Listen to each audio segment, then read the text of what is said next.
शिव गुरु के चरणों में प्रणाम करती हूँ, मेरा प्रणाम स्वीकार हो। माता पार्वती के चरणों में प्रणाम करती हूँ, मेरा प्रणाम स्वीकार हो।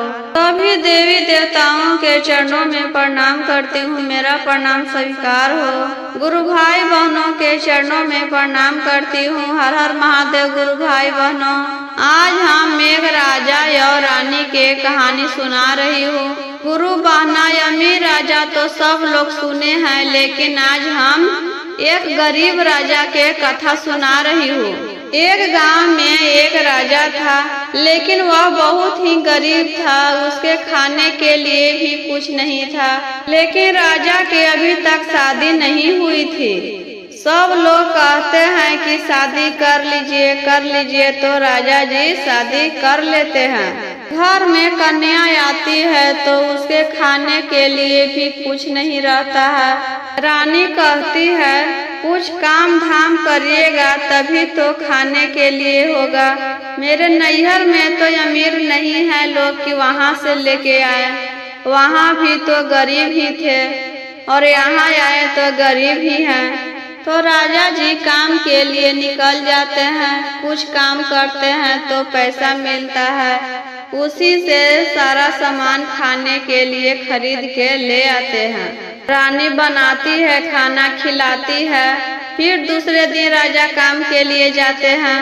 रानी कहती है, जाइए कुछ जरूर लेके आइएगा, और काम ना मिले तो रास्ते में कुछ भी मिल जाए लेकर घर आइएगा, खाली हाथ नहीं आइएगा।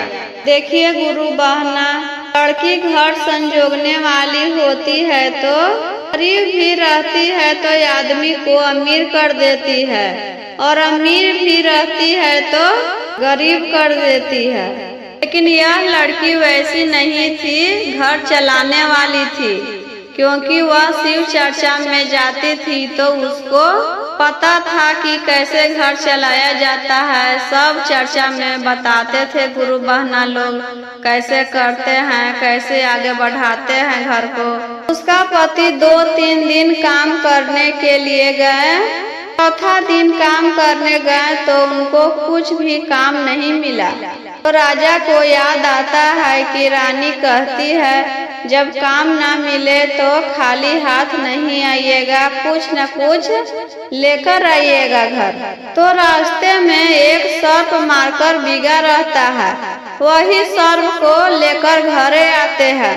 घर आकर कहते हैं कि आज तो कुछ काम नहीं मिला, तो आज कुछ नहीं ले आए, लेकिन तुम कही थी कि कुछ ना कुछ जरूर लेके आइएगा। तो रास्ते में एक सर्प मिला, इसीलिए हम सर्प लेके आए हैं। रानी कहती है, ठीक है, दरवाजा पर रख दीजिए। राजा कहता है, तो आज हम क्या खाएंगे, आज तो कुछ भी नहीं मिला। रानी कहती है, कल के हम कुछ अनाज बजा के रखे हैं, वही खा लेंगे। दरवाजा के बाहर सर्प रखा था तो एक कौवा वहां पर आया, और कौवा के मुंह में एक सोना का हार था।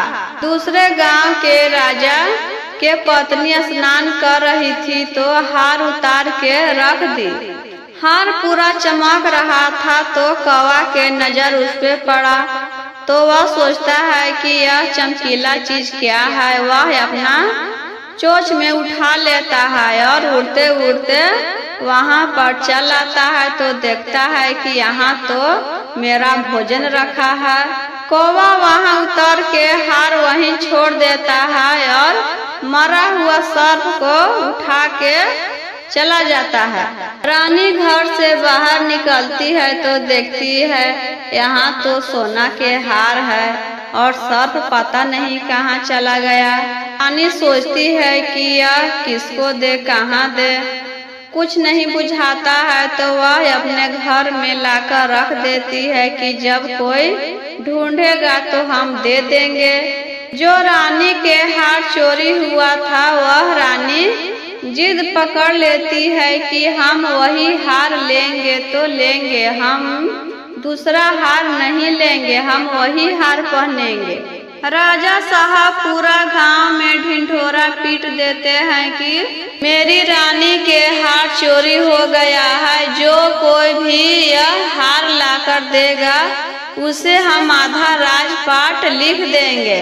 गरीब राजा रानी सुनती है तो वह अपने पति से कहती है, यह हार ले जाकर राजा को दे दीजिए, यह उन्हीं का हार है। राजा जब हार लेकर जाता है तो उल्टा अमीर राजा गरीब राजा को जेल में बंद कर देता है कि तुम मेरा हार चोरी करके लेके चला गया था और धन के लालच में यह लौटाने आया है। गरीब रानी क्या करती है, बेडूबे सभी के घर में दिया जल रहा था।